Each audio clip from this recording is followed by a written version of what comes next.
The questions here for you.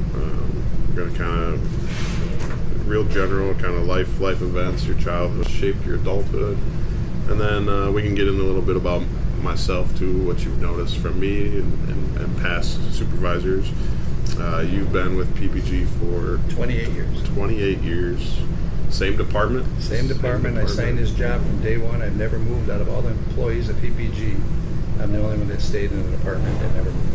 Yeah, same department. So you've seen a lot of managers. I've seen a lot of managers, a lot of supervisors. I've seen a lot of programs. I've seen a lot of ways we do materials, and I've seen a lot of good ones, and I've seen a lot of bad ones. Well, we'll start with childhood, I guess. Some of your earliest childhood memories, and how did your family and community, you think, influence your values today? Born in 1962. I said we didn't have much. My dad was a cop. My mom was an Avon lady. We played by the river. We didn't have cell phones. You had a phone that was attached to the wall. You had to be home for supper. That was very important. We made our own fun, our own rules, and you had to watch the time when you come in at night. It was fun. So, yeah. Did they do like the street light rule, or how was it? Yep. Yeah. You better come. Okay. If no man didn't see you home, you were in trouble, so you knew when to come home. Sure. Yeah. So what's like a significant event that from your childhood that kind of shaped your outlook on life? And what shaped our outlook from life is you didn't have none. You had to make your values your own. You had to do your own fun, your own creativeness. It wasn't given to you. I mean, you had to go, and nothing was handed. I mean, you just made life do the best you could do. Sounds goofy, I know, but still. Yeah. How about your parents? What was their kind of expectations for you? They were good. I mean, back in the day, you had one car. He was second shift. My mom was first shift. You took the bus. You got home from the bus. People say, why wasn't I a football player? How am I going to get there? How am I going to get home? You just didn't have those things. Today, you have the trucks. You have the cars. Parents take you all over. They all had minivans or whatever, as we did for our children, but not then. So it is what it is. I farmed with my brother-in-law. Took care of all the animals. I currently raise goats. We build a lot of hay, grain, corn, as yourself. Yeah. How many siblings? We have 6. 6. Wow. And I'm the second to the last mistake. What was your experience in education growing up, and like, how do you think that influenced your professional? It was all good and basic. I mean, I'll be honest with you, I never applied myself hard to get good grades. It's better get over a C, or you don't come home with that report card. Yeah, I mean, it was good. I mean, there was no calculators. There's nothing like that. Just straight up get there, make sure you get on the bus and get your butt home. Yeah. Sure. Nothing extra. Okay. What about so as you were going through school, like in your early adulthood, like what was the influence to get you to come to PPG, and like what shaped your professional identity? Well, so I graduated in 1980. I was 18 years old, and I worked at the Milwaukee Truck Stop, which was right here on Ryan Road, 76, for 1 year. Well, then at 18, you could drink beer, so we went to the bar. And a fella gave me an application to do fire damage, and I loved it.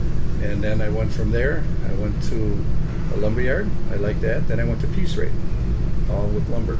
And Peace Rate is a go situation. That's how you make your money, and that's how you lose your money.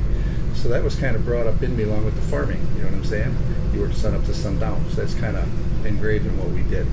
And you just liked what you did. And I just brought that here. And I applied here since I was 18 right on through. I had to have factory spirits. Who knew? Finally I got it. How would you say like your personal values have evolved over the years, and like, how have they influenced your approach to work? The personal values are kind of the same. I always try to treat people with respect. I'm a guy that'd rather see you laugh than be upset. I'll be the one to help you than not help you. I've always been that way, and I just feel you get more out of life that way. Out of the people, out of everybody, you know. Yeah. Crabby, tolerant, no, that ain't doing it. What were your kind of the roles of your mentors then, like during your professional development here, like? Well, here's what we would call, they gave us our own toolbox. So in other words, here's the job, rock and roll, do what you got to do, here's the rules. They didn't babysit you. Sure. So you worked hard, you figured it out, and as a team you felt good about what you did. And you went home knowing you did a good job. It sounds weird, but that's the way it was. No. That's great. So what significant life events in adulthood had the greatest impact on your career or work ethic? A lot of significant, whatever you want to say, but having the children, that was great. Grandchildren was good, like I said, and what I do here, I guess I like what I do. I'm a workaholic. Sounds bad, but yeah. I mean, I cashed in a lot of weeks vacation because, I guess I had nowhere to go.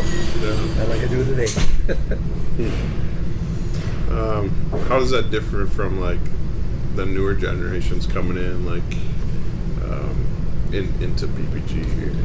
Well, no disrespect, but it seems like they're more laid back, softer, not rule applied. I mean, sometimes it's not a bad thing. It's just they're not afraid to quit and go on, but it's a whole different world too. Mm-hmm. Now there's more opportunity to get another job. Here, Mr. PPG was the job. You had everything imaginable here that they gave us, and that kind of slipped away. So now they can go elsewhere, and you just see a lot of turnover, which ain't so good anymore. They don't want to hone up to one job, it seems. Absolutely, yeah. No, I'm with you on that. I mean, how many people came and gone? Yeah. Do you think like the way your generation and your work ethic, do you think you're having an impact on the generations that are coming in? Well, I mean, you can't see a direct impact, but when they see you working day in and day out and day hard, I mean, when the two-tier first started out, nothing in two-tier, it is what it is in this world. One guy said, he was a young guy, he's 19. He said, Dale, there's no way I could get a chair and sit down and watch and work hard every day, day in and day out. There's no way I'm going to do that. And that's what they fed off of, which I thought was pretty good. And again, you treat people with respect and fun, and they're going to work with you and for you. No, that's good. I mean, out of the 28 years here, the first 6, not that I was a regular worker, but then I was into the team lead, Mm-hmm. and you probably never knew I was because that never went to my head. You just told people what to do, asked people what to do, never told them. And if they couldn't do it, you did it, or you found a way. And you know what? People always wanted to help you. Sure. Yeah, no, that's good. How about like, through your career here, how have the different managers kind of shaped the expectations of your work style? Well, management in general has changed big time because supervisors were different. Supervisors were more on the floor. You had a full HR department here. But apparently this world has changed, maybe gotten cheaper, saving money. You shouldn't be my HR department, no pun intended. You shouldn't be my payroll department. You should be my supervisor. You don't need to be in all these meetings. Maybe you do, I don't know. That's what they do now. And we don't get a lot of that. Do the young ones need to see you? Sure they do. I mean, we hire people, you know what I tell them? You might not see your supervisor for 3 weeks. No pun intended. You have too much to do. You know what I mean? We have a job here at hand where we'd like to have you more on the floor, not you in general, all of them. And not just 10 minutes at the end of the day. Again, it's the way it's set up. We had more supervisors on the floor at all times. They went for the breaks, but they were always there to help out, need help, or you just seen them, you know what I mean? Yeah. That's a big change, you know what I mean? And I think if you don't see them at all, then you get that, I don't want to do so much today. But they forget there's a way you can check, you know what I mean? Everything's in a computer, everything's in a scan, but the freedom, then the work ethic kind of goes away. But just having somebody on the floor to be there as a guide, besides myself, or the other 3 we work with, you're very fortunate. You got 3 of the old guys here. Yeah. That helps. It would be painful for you guys to work any slower, right? Mm-hmm. And we get upset when there's no work. Yeah.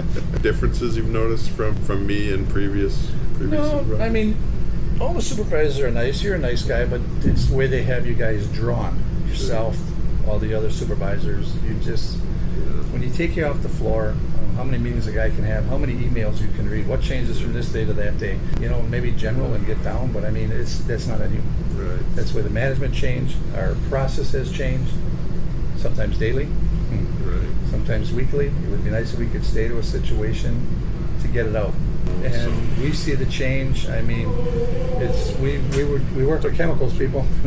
You couldn't drink on the floor. You couldn't eat on the floor. It was a more tighter situation. Was it hot? Sure, it was hot. Did you have fans? No, they're installed, but you didn't have them on you. And now it's more like, now they got all this. Hell, they got chairs. Sure. Not our department, but they have chairs, which is kind of weird to just sit down and working. But that's a huge change. And I know you're working with the people, trying to make them comfortable. I get all that. Again, everywhere. No, you're doing a good job, Kyle. Keep it up. That's all we can expect. You on the other end, good luck. I hope you liked it. Adios, amigos. Yep, thank you.